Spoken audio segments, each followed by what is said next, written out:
Good afternoon, Year 11s. Here's a really nice short revision video for you. And what I'm going to be talking about in this film is exam technique. So the exam that we're going to be thinking about really closely today is your AQA GCSE English Language Paper 1.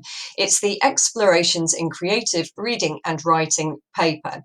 So you're going to be reading a piece of fiction text, a piece of somebody else's creative writing, and then for the second part of the exam, you're going to be creating your own piece of creative writing, either a story or a description. And all we're going to be doing in this video is working out what we have to do for our exam technique, how long we should be spending on the exam, and how we're chunking up our time. And I'm going to give you some of the reasons why you have to do the things that you have to do. Okay, so first off, here is a picture of the front pages. So when you're sitting for your mock exams or your GCSE exam itself, you're going to see two things like this in front of you on your exam table. So on the left is the exam paper itself.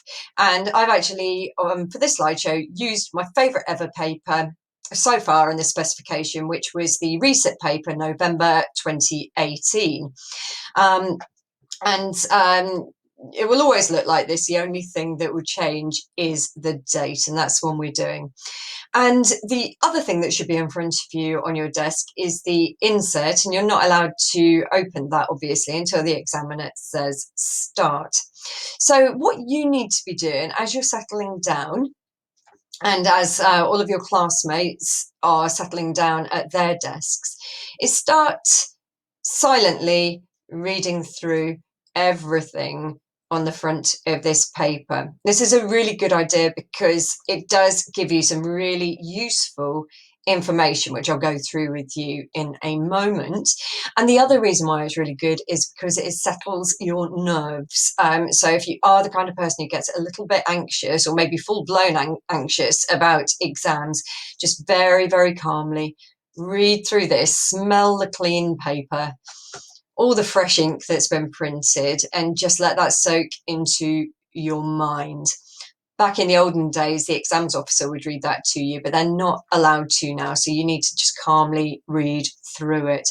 When you're told to, you'll fill in all the information at the top, being sure to just read really carefully. It's your surname on top and your first name underneath, and then you sign it to say it's all your own work. So don't forget to do that, and getting your surname and forename the right way round is really, really handy. So you're reading through all the blurb, and the other thing you've got in front of you is your insert. And this is what you're going to find the fiction extract that all the questions in part A are going to be based on. And on the front, it does give you a little bit of information. And I'd say that one thing is particularly interesting and useful, as you can see. So in this case, it's 20th century prose fiction. In AQA, it could be 21st century prose fiction. We don't know what you're going to get until you see that insert on the day that the exams officer opens the packet. What they do tell you on the front is the author's name. So this is one of my favourite writers, which is why I love this paper. It's Ray Bradbury, who's an American science fiction writer. He was a prolific writer in the 50s and the 60s. So there he is, Ray Bradbury. And I find that knowing what the author's name is for this exam can be really useful, because when you're doing, say, your question 2, your PEA paragraphs, or question 4 where you're agreeing or disagreeing with a statement, or question 3 where you're writing about structure, being able to use the author's surname elevates the style of your writing. It makes you sound like you're better at English than just putting the writer or he or she. Okay, so Bradbury's use of similes, I put, creates the impression of whatever. So that's your front cover. We're going to look at that a little bit more closely now. Okay, so the first thing to note is English language paper 1 is 1 hour and 45 minutes long. So is paper 2, but this isn't a video about paper 2. The first little bit, it says, is instructions. So read the instructions through. It says answer all the questions. There's no optional questions on this paper. You need to have a go at all of them. And particularly for question 4, you can definitely pick up a few loose marks for not writing very much. The real biggie when it says answer all the questions is to make sure you get to question 5, that creative writing question, because that is worth half the marks on this paper. Half the marks. Don't spend an hour and 45 minutes on section A and leave yourself no time to write your story. Apart from anything, you guys are amazing at writing stories. Don't forget, you might want to write your story first if you think you're going to do something silly like that. But do what your teacher has advised you to do. And the next one, it says use black ink or black ballpoint pen. And there's a very, very good reason for this. And the very good reason for this is that all your work gets scanned in by super amazing scanning machines up at AQA head office in Manchester. And if you don't use black ink or a black ballpoint pen, then your work doesn't scan properly. And what you're doing then is it comes up on screen looking a bit blurry, and you've got an examiner marking your work who's another English teacher who maybe has had a really, really long day teaching, has had a really annoying year 9 class, period 5 after lunch, and is feeling really annoyed.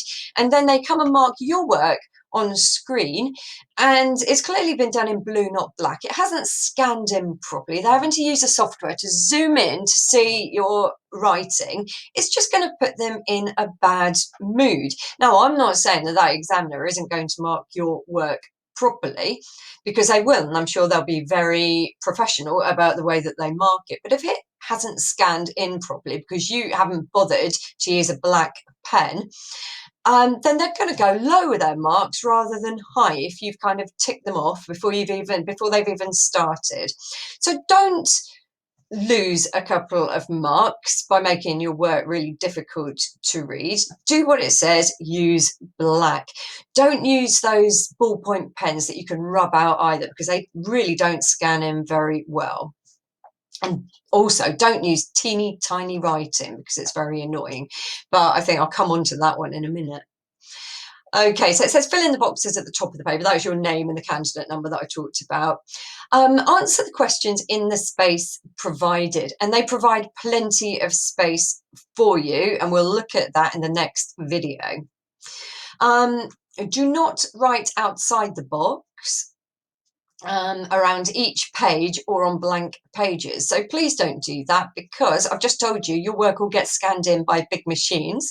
And if you write outside the box, it might not scan properly. It might look like your spelling isn't very good because half a word's been chopped off, and the person reading your work on screen doesn't know it's been chopped off. They just think perhaps your spelling is not so bright.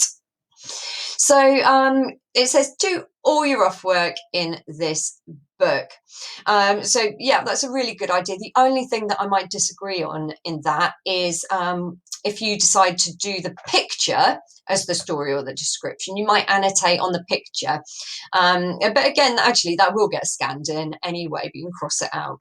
So do your rough work in the book, and you can cross through any work you don't want to get marked. Obviously, you're going to be annotating on the insert, so that's the other writing that you might do and planning you might do that's not inside the actual answer booklet. It says you must refer to the insert. Yeah, for God's sake, refer to the insert. That would be a really, really strange answer if you didn't refer to the insert, because that's like what you're being tested on, whether you understand and can analyze it. And the last bullet point says you must not use a dictionary. I honestly can't think of a situation where you've been in an exam and you put your hand up and say, please can I have a dictionary? But you never know. Just don't. All right, don't do it. Right, information, and I'm going to go into this more on a separate slide, but let's think about these marks. The maximum mark for this paper is 80. That means the paper's out of 80. And it does say the mark for each question is shown in brackets. When you get to question 1, after question 1, it says it's out of 4. Question 2 is out of 8. Question 3 is out of 8.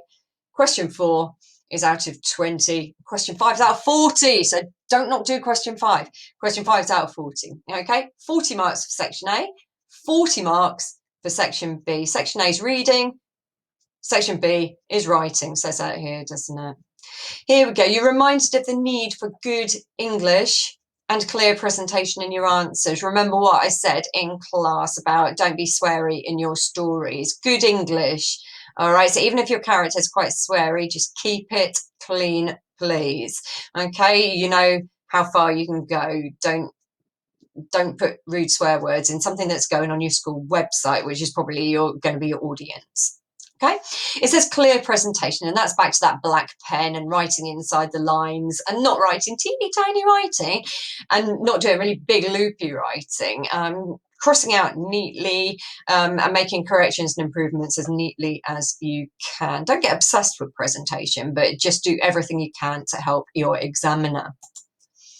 Okay, so it finishes off with some advice on the front of the exam paper. It says, you're advised to spend about 15 minutes reading through the source and all 5 questions you have to answer. And this is such good advice. However, going down to what I've typed up in blue here, just a bit of additional advice. You don't have to use that whole 15 minutes all in one go. So it's not like you kind of sit there, it's 9 o'clock and you go, right, I'm going to read until 9:15 and I'm going to keep reading until 9:15. Some people, Hector, I'm looking at you, some people will write and will read for about 30 seconds and understand every word and understand the story exactly. And I try to test them as teachers, thinking that they're just blagging or bluffing, and they're not, and they can just do it. I can't read a whole source in 30 seconds, and most of you can't. So spend a good 5 minutes, maybe even 10 minutes if you need it. Read the source, read it again. Make sure you fully understand what that story is about and who the characters are and where they are in relation to each other and whatever. Don't try and jump into answering the questions until you've understood the whole source. Having said that, it probably won't take you the whole 15 minutes. It'll probably take you more like between 5 and 10 minutes. So read the source closely, read through all 5 questions so your brain is ticking away on ideas for your creative writing as you're working through the reading section.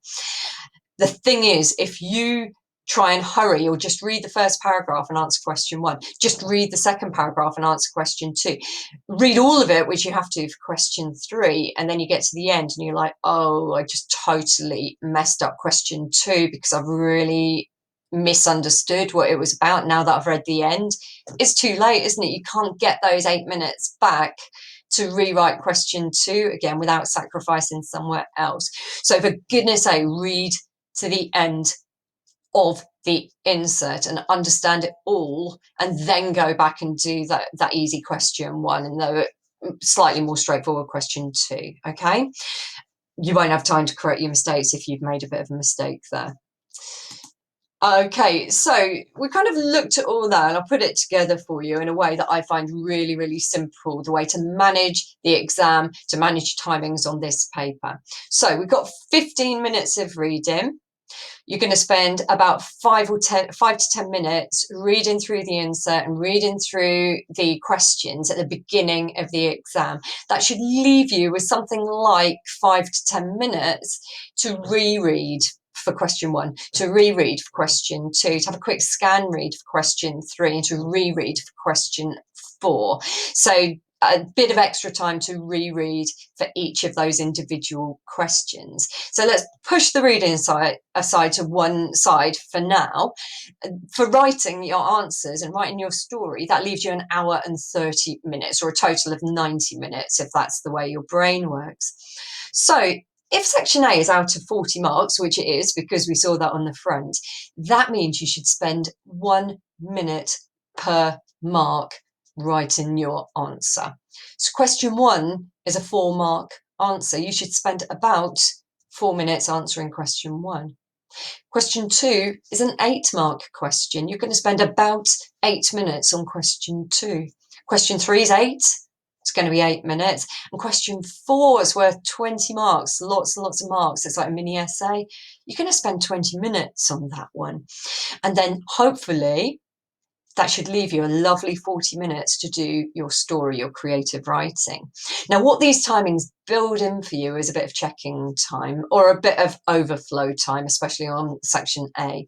So if you stick to 1 minute per mark, that means you've got about 5 minutes to check through your answers. So if you get to the end, you've got your 5 minutes left and you want to do one more PEA paragraph for question 2, you can go back and add that in. If you thought of a really good structure point, you could go back and add that extra structure point into your question 3. Or you could think, no, I'm going to crack on with my creative writing and try and get on with the game, and then come back calmly when the whole paper's finished at the end and spend 10 minutes checking through everything, and that's fine too. Although, having said that, if you have more than 10 minutes left at the end of this exam, you've gone very badly wrong somewhere. You haven't done it properly, I don't think. Okay, so that's all we're going to talk about on this video. It's exam technique. Read the front, keep an eye on the clock, manage your timings, a minute per mark, and that's it.